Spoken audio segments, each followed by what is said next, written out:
నమస్తే మధుసూదన్ రెడ్డి గారు. నమస్తే. గత 8 నెలల కాలంలో జరిగిన అభివృద్ధి కార్యక్రమాల మీద, గత 5 ఏళ్లలో జరిగిన విధ్వంసం మీద మీ విశ్లేషణని మా ప్రజల కోసం. స్వతంత్రం ఇచ్చి 77 ఏళ్ళు అయింది రమమ్మ గారు. ఈ 77 ఏళ్లలో ఒక ఎత్తు, 2019, 24 మధ్య ఒక ఎత్తు. అప్పట్లో మద్రాసు ఉమ్మడి రాష్ట్రంగా ఉన్నప్పుడు టంగుటూరి ప్రకాశం పంతులు గారు మొదట ముఖ్యమంత్రిగా ఉండేవాళ్ళు. రెండవ ముఖ్యమంత్రి బెజవాడ గోపాలరెడ్డి ఉండేవాళ్ళు. ఆ తర్వాత ఆంధ్రప్రదేశ్ రాష్ట్రంగా ఏర్పడిన తర్వాత, అటు తెలంగాణ మధ్య ఆంధ్రప్రదేశ్ రాష్ట్రంగా ఏర్పడిన తర్వాత మొట్టమొదటి ముఖ్యమంత్రి నీలం సంజీవ్ రెడ్డిగా ఉండేవాళ్ళు. రెండవ ముఖ్యమంత్రిగా దామోదరం రంజీవయ్య గారు ఉండేవాడు, పెదపాడు ఆయన. తర్వాత మళ్ళీ నీలం సంజీవ్ రెడ్డి రావటం. ఇంతమంది రాష్ట్రాన్ని ముఖ్యమంత్రులు పరిపాలించిన 2019, 24 మధ్య జరిగినటువంటి విధ్వంసకరమైనటువంటి పాలన ఎప్పుడు జరగల. ఇది ప్రజలు బాగా గమనించారు.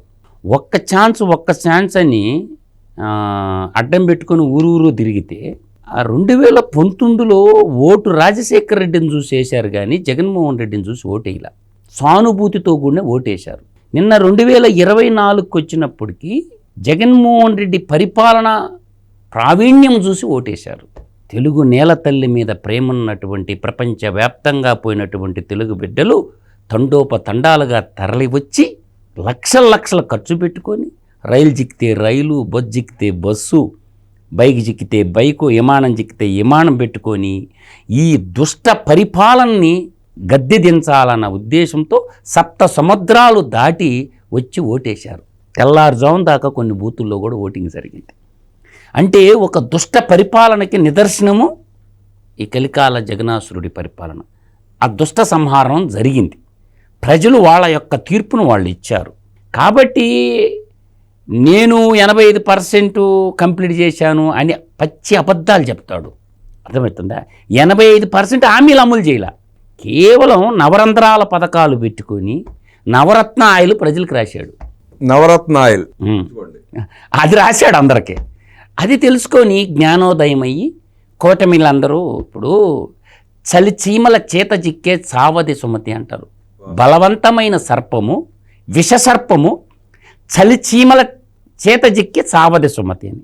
ఒక విషసర్పం, ఒక విషనాగు లాంటి, కాలకోట విషనాగు లాంటి ఒక విషనాగుని ఈ ఓటర్లు అనేటటువంటి చలిచీమలందరూ కుట్టి లెవెన్ రెడ్డిగా మిగిల్చారు. వాడిని విసిరి బండగట్టి బంగాళాఖాతంలో వేశాడు. అందువల్ల నేనంటుండేది ఏంటంటే రామబ్రహ్మం గారు, అరుంధతి సినిమా చూడండి మీరు. ఆ అరుంధతిలో ఒక యదవని బందీ చేసి అరుంధతి పెట్లు గప్పెట్టద్ది. ఆ అరుంధతి మళ్ళీ తాళ్ళు ఓడ తీసుకొని బయటకు వస్తే మళ్ళీ ఏమైంది? రాజ్యం నాశనం అయింది. అది మనం అరుంధతి సినిమాలో ఎంఎస్ రెడ్డి గారు, ఎంఎస్ఆర్ నా పేరే, ఆయన మల్లిమాల సుందరరామరెడ్డి, నేను మధుసూదన్ రెడ్డి, ఇద్దరం సింహమూరు బిడ్డలమే. ఆయన 2వ తరగతి చదువుకున్న మల్లిమాల రామాయణం రాశాడు ఆయన. అర్థమవుతుందా? అరుంధతి మూవీ తీశాడు. నేను అనేది ఏంటంటే పశుపతి లాంటోడు ఈ జగనాసురుడు. వాడిని బంధించారు ప్రజలు, వాడిని రాజ్యాధికారం నుంచి దింపారు. వాడిని మళ్ళీ పైకి లేవనివ్వకూడదు. ఆ వాడు పైకి లేచిండా మళ్ళీ రాష్ట్రం నాశనం అయిపోద్ది. ఇప్పుడే అప్పుల కుప్ప అయిపోయింది. కాబట్టి దాని నుంచి మనం రాష్ట్రాన్ని సర్వతోముఖాభివృద్ధిగా పయనించాలంటే సంక్షేమం ఎప్పుడు సంక్షోభానికి దారితీస్తుంది. రామబ్రహ్మం గారు పోలిక అద్భుతంగా పెట్టారు సార్, మీరు చాలా అద్భుతమైన పోలిక చూపించారు. అందువల్ల ఏంటంటే సంక్షేమ రాజ్య స్థాపన అన్నప్పుడు శ్రేయో రాజ్య స్థాపన నాశనం అయిపోద్ది. కాబట్టి సంక్షేమం ఎప్పుడు సంక్షోభానికి దారితీస్తుంది. సంక్షేమం ఉండాలా, ఎంతవరకు అవసరమో అంతవరకే ఉండాలి. కానీ ఏంటంటే ప్రజల్ని అవేకులుగా భావించి, ప్రజల్ని గుడి ముందు, మసీదు ముందు, చర్చి ముందు అడుక్కునే బెగ్గర్స్గా తయారు చేసి ప్రజల సొమ్ము ప్రజలకిచ్చి నేనిచ్చా వాడు అయ్యే ముళ్ళిచ్చినట్టు మాట్లాడతారు రాజ్యాధినేతలు. తప్పు. ప్రజల డబ్బు ప్రజలకు పంచి వాళ్ళ ద్వారా రాజ్యాధికారం చేసి వాళ్ళనే హింసించాలా? వాక్ స్వాతంత్రం లేకుండా చేసి, ఫండమెంటల్ రైట్స్ లేకుండా చేసి, జీవించే హక్కును కాలరాసి, ఆర్టికల్ 19(1) ప్రకారం ఫ్రీడమ్ ఆఫ్ స్పీచ్ ఉంది.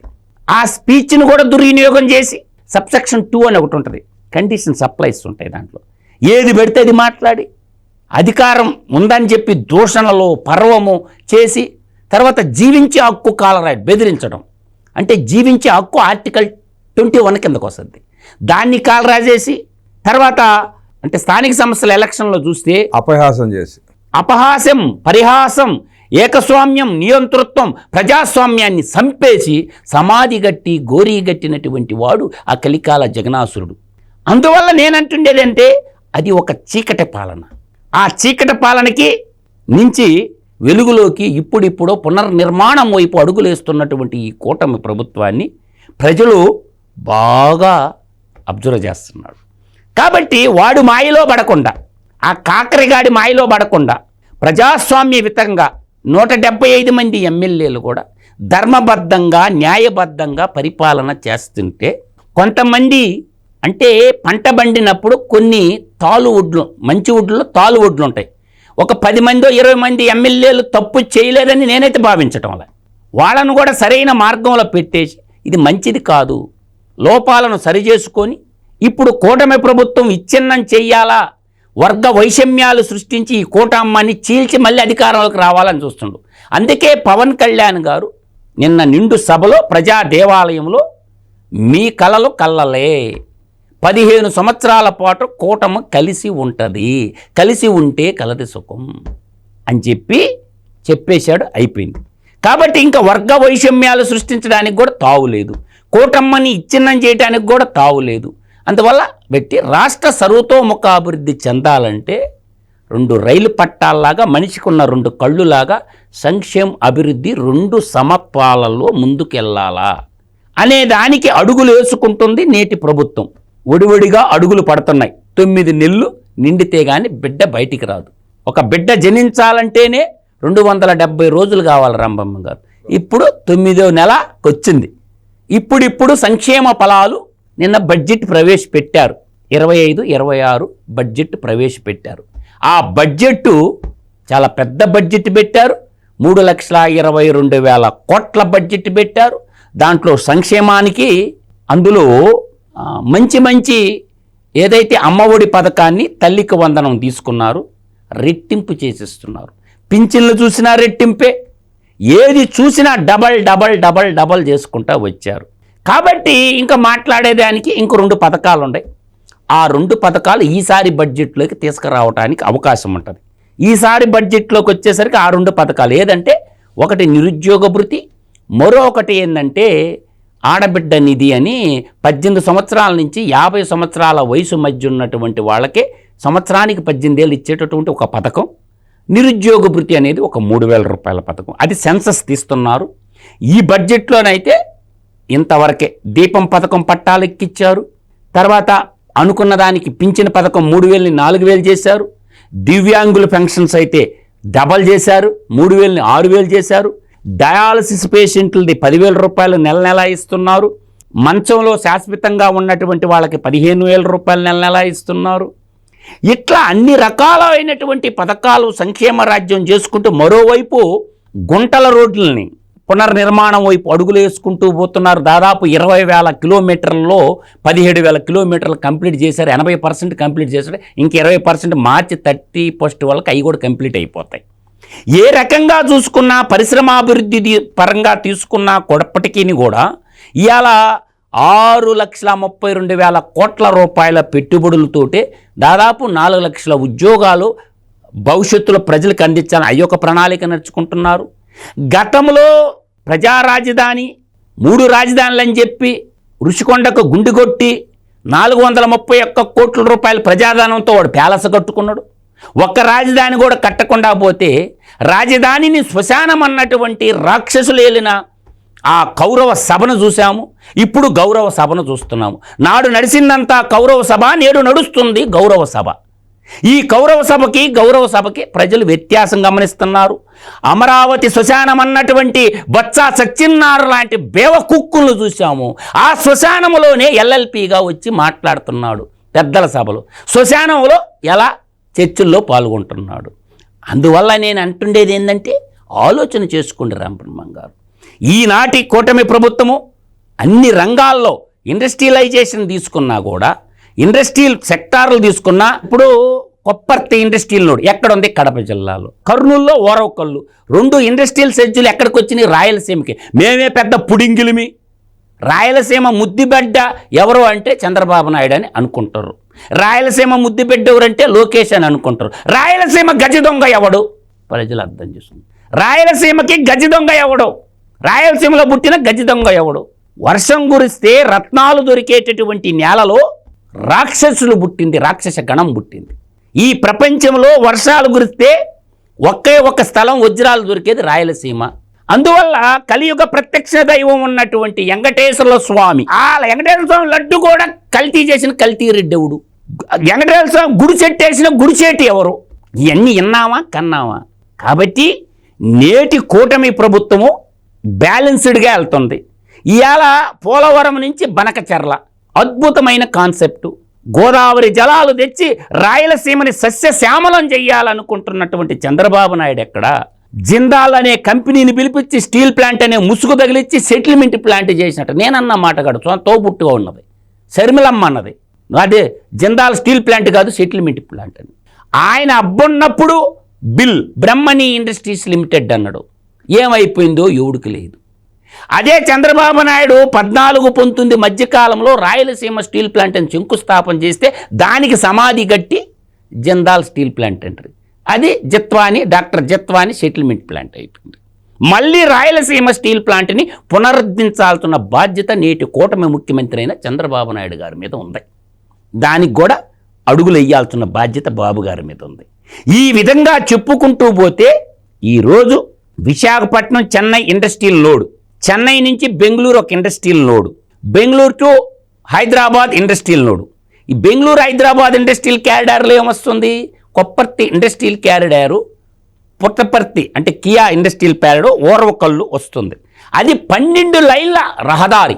అంటే శంషాబాద్ ఇంటర్నేషనల్ ఎయిర్పోర్ట్ నుంచి యల్లంక ఇంటర్నేషనల్ ఎయిర్పోర్ట్ మధ్యలో 12 లైన్ల రహదారి అప్రూవల్ తెచ్చాడు బాబు గారు. కాబట్టి ఈ మధ్యకాలంలో రాయలసీమ రతనాల సీమగా మారబోతుందనే దాంట్లో సందేహమే లేదు. Wait and see. కాలచక్ర భ్రమణంలోనే మనకు అర్థమవుద్ది. ఇవాళ రాళ్లసీమగా ఉన్న రాయలసీమ రేపు రతనాల సీమగా మారబోతుంది. రాయలసీమ మేధావుల సంఘం కానివ్వండి, ఎర్నిస్టులు కానివ్వండి, చంద్రబాబు గారి పాలన ఉన్నంతసేపు రెచ్చిపోయి మాడుతుంటారు.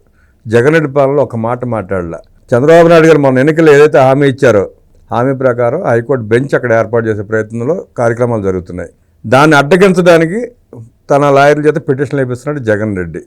రాయలసీమ ద్రోహి జగన్ రెడ్డా చంద్రబాబు? నేను అదే చెప్తున్నారుగా, రాయలసీమ గజ దొంగ ద్రోహి అనక రాయలసీమలో పుట్టిన గజ దొంగ జగనాసురుడు. నేననేది రాయలసీమ మేధావులు కాదు, వాళ్ళు బైబిల్ రెడ్లు, భగవద్గీత రెడ్లు ఎవరో బైబిల్ రెడ్డి కాడికి పారు. కాబట్టి నేననేది హార్ట్ లాంటిది హైకోర్టు. ఈరోజు రాయలసీమలో ఒక బెంచ్ పెడితే ఏమొస్తుంది అని నేను అంటుండా. 4 టైపింగ్ మిషన్లు వస్తాయి, 4 జెరాక్స్ మిషన్లు వస్తాయి, ఒక 15 మంది వస్తారు. ఉత్తరాంధ్రకు కూడా ఒక బెంచ్ పెడతారు. అంటే ఇప్పుడు రాయలసీమకు బెంచ్ పెట్టినప్పుడు కర్నూలులో ఉత్తరాంధ్రకు కూడా ఒక బెంచ్ పెట్టాలి. అర్థమైంది? 6 ఏళ్ళు లాంటిది, చేతులు 5 ఏళ్ళు 6 ఏళ్ళు లాంటి బెంచులు. అందువల్ల నేనంటుండేది ఏంటి, అమరావతిలో హైకోర్టు ఉన్నప్పుడు బెంచ్ అనేది విశాఖపట్నంలో కూడా ఒక వాళ్ళకి దూరమేగా, ఉత్తరాంధ్రలో కూడా ఇంకో బెంచ్ పెట్టాలన్నమాట. మీరు బాగా ఆలోచించుకోండి. నేషనల్ హ్యూమన్ రైట్ కమిషన్ ఎక్కడుంది? కర్నూలులో ఉంది. శ్రీకాకుళం వాడు కర్నూలు రావాలంటే ఎంత బాధపడతారో. ఆ పాలసీయే తప్పంట రామబ్రహ్మం గారు. అమరావతిలోని హైకోర్టు పెట్టేసి అందరికి సంబంధించిన ఒకే చోటగానే ఉండటం వల్ల అభివృద్ధి వికేంద్రీకరణ, పరిపాలన కేంద్రీకరణ జరిగినప్పుడే రాష్ట్రం సర్వతోముఖ అభివృద్ధి చెందద్ది. ఆ కాన్సెప్టే తప్పంటుండా. ప్రపంచంలో ఆ కాన్సెప్ట్ ద్వారా బాగుపడిన దేశమే లేదు అని నేను చెప్తుండా. ఏదైనా గుర్తుపెట్టుకుని ట్రిబ్యునల్స్ కావచ్చు, ఏ అయినా సరే రాజ్యాంగబద్ధమైన సంస్థలన్నీ ఒకే చోట ఉంటే ఒకే చోట పని అయిపోద్ది. ఒక మండల కేంద్రంలో MRO office, MDO office, MEO office, జనవనరులు, వైద్య ఆరోగ్య శాఖ, వ్యవసాయ శాఖకు సంబంధించిన అన్నీ ఒకే చోట ఉంటే పని అయిపోతుంది. ఆడొకటి పెట్టుకునేది అవేకులు చేసే పని, ఇవేకులు చేసే పని కాదు. నేనైతే అంగీకరించటం వల్ల కృష్ణా బోర్డు కార్యాలయాన్ని కర్నూలులో పెట్టాల్సింది కర్నూలులో పెట్టకుండా విశాఖపట్నంలో పెట్టడానికి ప్రయత్నించాడు. అతన్ని ఏ రకంగా అర్థం చేసుకోవాలంటారు? దాన్నే అంటుండ ఇమ్యూనిటీ మైండ్స్ అనమాట. అతని గురించి మర్చిపోండి. ఈ బోర్డులన్నీ కూడా ఇప్పుడు గోదావరి బోర్డు ఇవన్నీ కూడా ప్రజా రాజధాని అయినటువంటి అమరావతిలోనే ఉండాలి. ఇవన్నీ ఈఆర్సీ ఉంది కదా, అంటే మన రెగ్యులేటరీ మొత్తం ఒకే చోట ఉంటే అభివృద్ధి వికే కేంద్రం. ఒక ఏరియాలో ఆటోమొబైల్ కంపెనీలు, ఒక ఏరియాలో ఫార్మాస్యూటికల్ కంపెనీలు, ఒక ఏరియాలో ఐటీ ఎలక్ట్రానిక్స్ కంపెనీలు, ఒక మూల సినిమా పరిశ్రమలు, ఇట్లా పరిశ్రమల వికేంద్రీకరణ జరగాల. అంతే తప్ప ఒక ఏరియాలో ఫుడ్ ప్రాసెసింగ్ యూనిట్లు, అభివృద్ధి వికేంద్రీకరణ జరగాల, పరిపాలన కేంద్రీకరణ జరగాల అనేది మా యొక్క వాదన. ఆ స్టాండ్ మీద మేము ఉన్నాం. రెండోది ఏంటంటే రాయలసీమకు సంబంధించినటువంటి వ్యవహారం ఏంటంటే నీటి సమస్య ఉంది. రాయలసీమ అంతా పెన్నా పరివాహక ప్రాంతం, దాంట్లో నీళ్లు లేవు. నీళ్లు అనేవి మనకి ఎక్కడుండయి? గోదావరిలో నీళ్లుండయి. గోదావరి నుంచి బనకచెర్ల ప్రాజెక్టు కానీ కంప్లీట్ చేసుకోగలిగితే ఆ 80,000 కోట్ల ప్రాజెక్టు డబుల్ ఇంజిన్ సర్కార్ ఉంది కాబట్టి రాయలసీమ సస్యశ్యామలంగా ఉండపద్ది. ఎందుకు? నీటిపారుదల ప్రాజెక్టులన్నీ కెనాల్ సిస్టమ్ అయిపోయింది, తర్వాత స్టోరేజ్ సిస్టమ్ కంప్లీట్ అయింది కాబట్టి ఇంకా చిత్తశుద్ధితో మనం చేయాల్సి ఉందంటే పోలవరం ప్రాజెక్టు కంప్లీట్ అయితే ఆ కుడికాలువ ద్వారా వచ్చే నీళ్లు కృష్ణమ్మని ముద్దాడుతూ కృష్ణమ్మ నుంచి బొల్లాపల్లి రిజర్వాయర్కు, బొల్లాపల్లి రిజర్వాయర్ నుంచి పోల సుబ్బయ్య ఇల్లుగొండ ప్రాజెక్టు కాడికి వచ్చి అక్కడ టన్నీళ్లు కొట్టుకొని ఆ లిఫ్ట్ ద్వారా బనకచెరలో పోసుకుంటే రాయలసీమకు కూడా గోదావరి నీళ్లు సస్యశ్యామలం అయిపోద్ది, రత్నాల సీమ అయిపోద్ది. ఒకవైపు ఇండస్ట్రియలైజేషన్, మరోవైపు అగ్రికల్చర్, మరోవైపు హార్టికల్చర్, ఈ 3 త్రివిధ దళాలలాగా పనిచేయటం వల్ల ఇండస్ట్రియలైజేషన్కి నేను చెప్పాను కదా, Kopparthi industrial node, Orvakal node, national highway ఏది ఎల్లంక టు మనకి శంషాబాద్ ఈ 12 లైన్ల రోడ్డు, ఇంకోటి గోదావరి నీళ్లు బనకచెర్ల నీళ్లు రావడం వల్ల హార్టికల్చర్, అగ్రికల్చర్ అండ్ ఇండస్ట్రియలైజేషన్ వల్ల రాయలసీమకు బట్టిన దరిద్రం ఓడిచిపోయి రతనాల సీమగా మారిపోద్ది. ఆ ప్రాజెక్టుకి సహకరించాలి అందరూ కూడా. ఎందుకంటే శ్రీశైలంలో పూడిక పేరుకోబోయి అనుకున్నన్ని నీళ్లు శ్రీశైలంలో లేవు. ఒకవైపు కృష్ణానదిలో నీళ్లు ఏంటంటే 3 రాష్ట్రాలు పంచుకుంటే కానీ 4వ రాష్ట్రంగా ఆంధ్రప్రదేశ్కి రావు. ఒకవైపు కర్ణాటక, మరోవైపు మహారాష్ట్ర, తెలంగాణ, ఈ 3 రాష్ట్రాలు వదిలితే కానీ కిందనున్న రాష్ట్రానికి పుష్కలంగా నీరు ఉన్నటువంటి గోదావరి నది, దక్షిణ గంగమ్మ అయినటువంటి ఆ దక్షిణ గంగా గోదారమ్మ, మన అన్నపూర్ణ లాంటి ఆ గంగమ్మని రాయలసీమకి పెన్నా నదికి తిప్పుకోగలిగితే హంద్రీనీవా కావచ్చు, గాలేరి నగరి ప్రాజెక్టు కావచ్చు, తెలుగుగంగ ప్రాజెక్టులు అన్నీ సస్యశ్యామలమైపోద్ది. అందువల్ల ఆ ప్రాజెక్టుకి ఏ ఆటంకాలు లేకుండా ఆ ప్రాజెక్టుకి అందరూ సహాయ సహకారాలు అందించాలనేది నా యొక్క విజ్ఞప్తి. ప్రేమతో చెప్తుండా, దానికి సహకరించాల. కలికాల జగన్నాసురుడు మాటలు నమ్మొద్దని చెప్తుండా. నిజంగా ప్రజల పట్ల ఏమాత్రం అభిమానం, ప్రేమ ఉన్నా, ఆ రాష్ట్రం పట్ల గౌరవం ఉన్నా జగన్మోహన్ రెడ్డి కనీసం ఈ ఒక్క ప్రాజెక్టు కానీ అడ్డం పడకుండా, పిటిషన్లు ఇప్పించకుండా, కోర్టులకు వెళ్లకుండా ఉండాలని మనస్ఫూర్తిగా కోరుకుందాం. రెడ్డి గారు అనేక విషయాలు మా ప్రేక్షకులకు తెలిసిన మీకు హృదయపూర్వక ధన్యవాదాలు. నమస్కారం.